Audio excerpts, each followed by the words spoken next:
Salam sejahtera kepada Madam. Nama saya Loren. Tajuk pembentangan saya adalah pendekatan bermain meningkatkan perkembangan bahasa kanak-kanak. Pengenalan. Menurut Miller dan Almond, mereka menegakkan bahawa kanak-kanak berhak diberi peluang belajar melalui kurikulum berasaskan bermain di sekolah. Permainan adalah penting dan kanak-kanak bukanlah mesin untuk disekat daripada bermain. Dengan bermain, kanak-kanak akan meningkatkan perkembangan bahasa kanak-kanak itu sendiri. Dari aspek bahasa, Christie dan Roscoe mengatakan bermain sesuai dengan tahap perkembangan kanak-kanak dan dapat menarik minat kanak-kanak untuk terus belajar konsep literasi awal. Objektif kajian: melihat melihat kepentingan bermain dalam tahap perkembangan kanak-kanak dari segi literasi, khususnya komunikasi.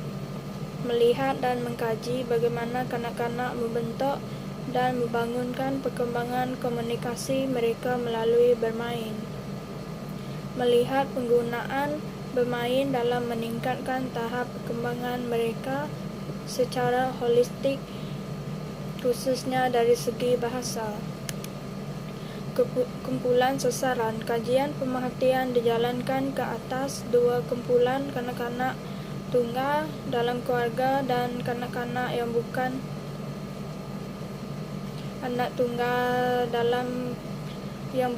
tunggal iaitu kanak-kanak yang mempunyai adik-beradik lain. Kajian ini akan memerhati kanak-kanak ini semasa mereka bermain secara sendiri dan bermain secara berkumpulan.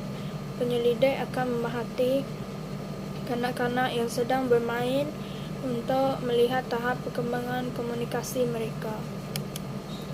Tindakan yang dicadangkan: guru tidak harus mengarah kanak-kanak untuk menyertai sesuatu aktiviti, malah membimbing mereka untuk menyadari keseronokan aktiviti tersebut.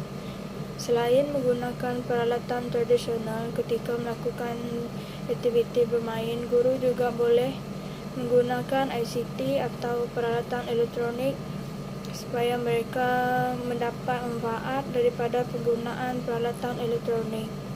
Guru perlu merancang pelbagai aktiviti secara teratur. Guru perlu mengubah tingkah laku dan memberi tindak balas yang bersesuaian dengan aktiviti kanak-kanak di kelas. Pembincangan: dalam pemerhatian yang dijalankan, kanak-kanak memainkan watak-watak yang pernah mereka lihat seperti penjual ikan, makcik yang sibuk di dapur, kenduri, dan berbagai lagi.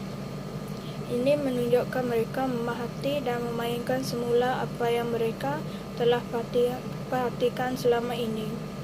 Apa yang Tissot katakan sedikit sebanyak ada kebenarannya apabila kanak-kanak ini membentuk bahasa mereka dengan bermain melalui apa yang diperhatikan dan didengari dari sekeliling mereka. Rumusan kajian: sebagai kesimpulan, kanak-kanak adalah digalakkan bermain untuk perkembangan bahasa mereka. Kanak-kanak akan belajar melalui pemerhatian mereka dan mereka akan memainkan apa yang dilihat dan didengari oleh mereka. Ini akan membolehkan kanak-kanak menambah perbendaharaan kata serta kosa kata mereka.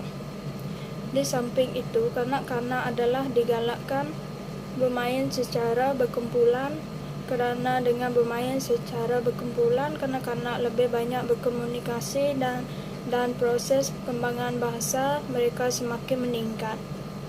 Apa yang penting dalam perkembangan kanak-kanak adalah proses mereka mempelajari sesuatu. Itu akan lebih bermakna untuk perkembangan mereka, terutamanya dalam perkembangan bahasa kanak-kanak.